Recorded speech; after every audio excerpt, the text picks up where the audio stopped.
சிவனை லிங்க உருவில் வழிபடுவது ஏன் தெரியுமா?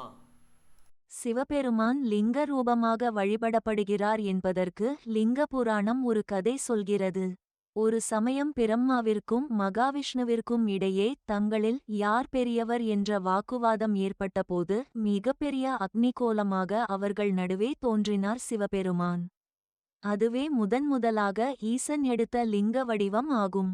அன்று முதன்முதலாக லிங்கோத்பவம் உதயமாயிற்று. லிங்கோத்பவம் என்றால் லிங்கம் தோன்றுதல் என்று பொருள்.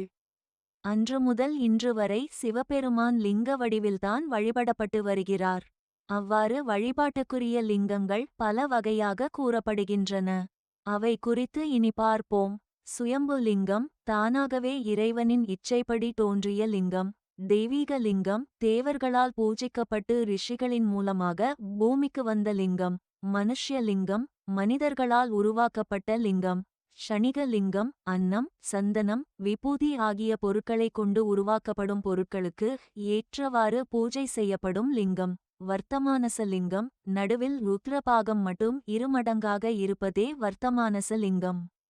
இதனை வழிபடுவோருக்கு முக்தி அளிக்க வல்லது. ஆத்மலிங்கம், இதில் 3 பாகங்களும் சமமான அளவு இருக்கும்.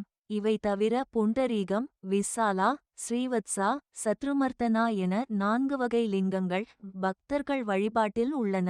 புண்டரீக வகை லிங்கத்தை வழிபட்டால் பேரும் புகழும் கிடைக்கும். விசாலா வகை லிங்கத்தை வழிபட பெரும் பொருள் கிடைக்கும். ஸ்ரீவத்சா லிங்கத்தை வழிபட எல்லா வளங்களும் நலன்களும் கிடைக்கும். சத்ருமர்த்தனா லிங்கத்தை வழிபட அனைத்திலும் வெற்றியை தரும் என்கிறது சாஸ்திரம்.